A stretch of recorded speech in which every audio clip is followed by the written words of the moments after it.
March 17th, 1991. The St. Louis Blues and Chicago Blackhawks hit the ice in a game that quickly broke down in a violent war between both teams. With 12 major, 24 minor, and 17 misconduct penalties called for a total of 278 penalty minutes combined and 12 players ejected, 6 from each team, this night would become known as the St. Patrick's Day Massacre. The incident was one of several that created the NHL's image problem, and as a result, the league introduced a slew of new rules during the 91-92 and 92-93 seasons to curtail the violence and discourage players from locking up as often.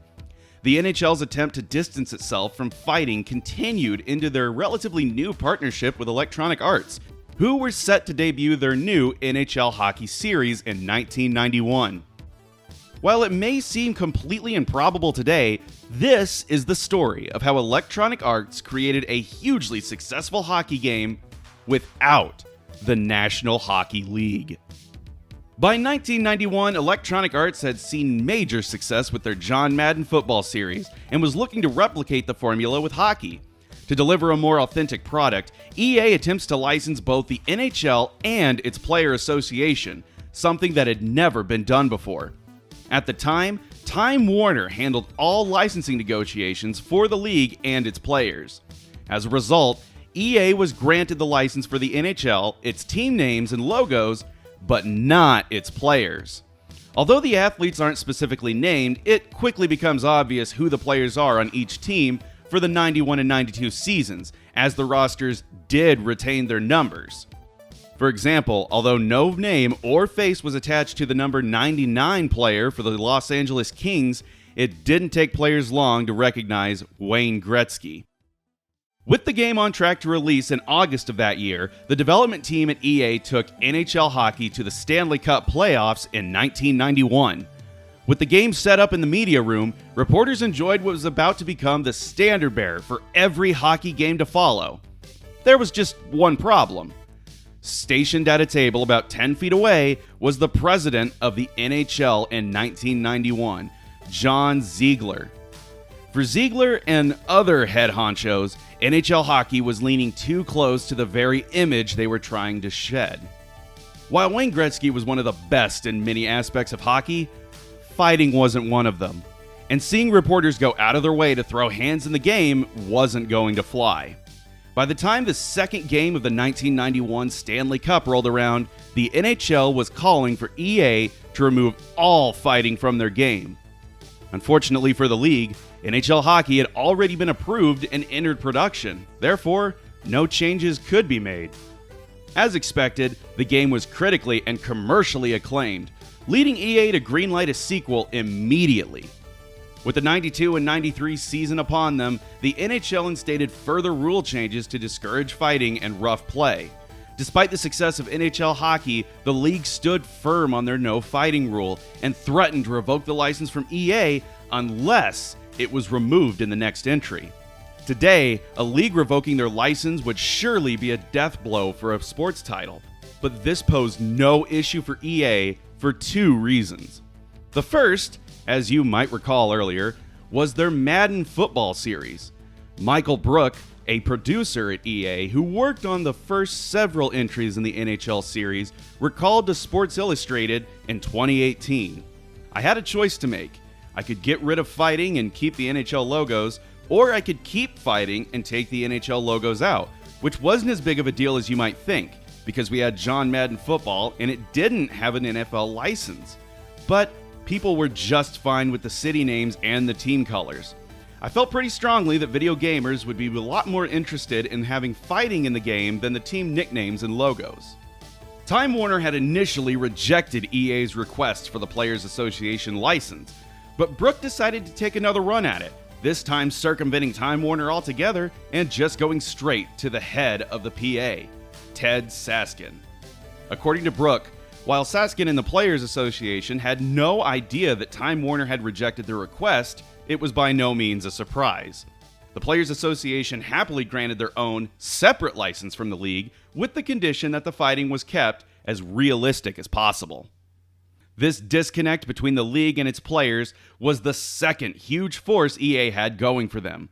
It just so happened that in April of 1992, the Players Association voted to go on strike for the first time ever. While there were multiple issues that led to the strike, the biggest was the pay gap between players and team owners.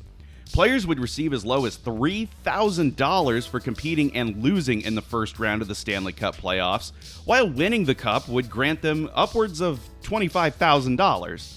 Meanwhile, team owners stood to make $500,000 per game played. The strike ended 10 days later, with players walking away with major increases added to playoff bonuses, changes to how free agents work, and, most important to this story, more control in how their likenesses were handled. It wasn't all smooth sailing with the Players Association, however. Unlike the National Hockey League, whose involvement was practically non-existent until the end, EA had to present NHLPA 93 to the Players Association Licensing Committee. As Michael Brook recalled to Sports Illustrated, this led to the players taking notice of their rankings, where one Ken Baumgartner took exception.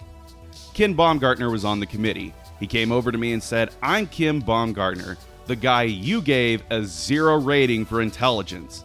It never really dawned on me that I'd actually meet the players. I tried to do my best on these ratings. There were some statistical basis. Intelligence, it was really offensive awareness. Baumgartner had 1 point and 225 penalty minutes in 55 games. So it wasn't like he was going to make much of an impact in scoring. That led to some changes. We had to take the rankings more seriously. Thankfully, Bob Borgen, a TV producer for the LA Kings, got the EA team in touch with Igor Cooperman, a former sports writer from Moscow who went on to become the Winnipeg Jets Director of Hockey Information. Cooperman has had an encyclopedic knowledge of the sport for decades, and his expertise brings a level of authenticity to player ratings that hadn't been seen before. With presentation that was unmatched, easy to understand controls, and the voice of Ron Barr of Sports Byline USA fame, and, most importantly, the backing of the Players Association, NHLPA 93 released in December 1992 and is a smash hit. Despite the odds, EA successfully continued their premier hockey series without the biggest hockey league in the planet. It didn't take long for the two to make up, however. The following year saw the release of what many consider to be the greatest hockey game ever created, NHL 94. 94 saw the NHL and the NHLPA come together in one game for the first time ever, and introduced a ton of new features, tweaks, and refinements, while keeping everything that made prior entries good to begin with. NHL 94's legacy runs so deep that there's a huge community that updates the game with current players every year, runs tournaments, and even has figured out the best ways to play online together. In truth, NHL 94 outclasses NHLPA 93 in just about every regard, except fighting. With the advent of CD technology, particularly the Sega CD in 1993, EA wanted to include some kind of full-motion video in the Sega CD release of NHL 94. As this was demanded late in development, the developers at EA were forced to remove fighting to regain the NHL license and use their archival footage for the game. Still, NHL 94 holds up extremely well today, and if you're going to go with a 16-bit hockey game, there's absolutely nothing better. But it was NHLPA 93 and EA's stubbornness that ultimately led to sports games changing forever.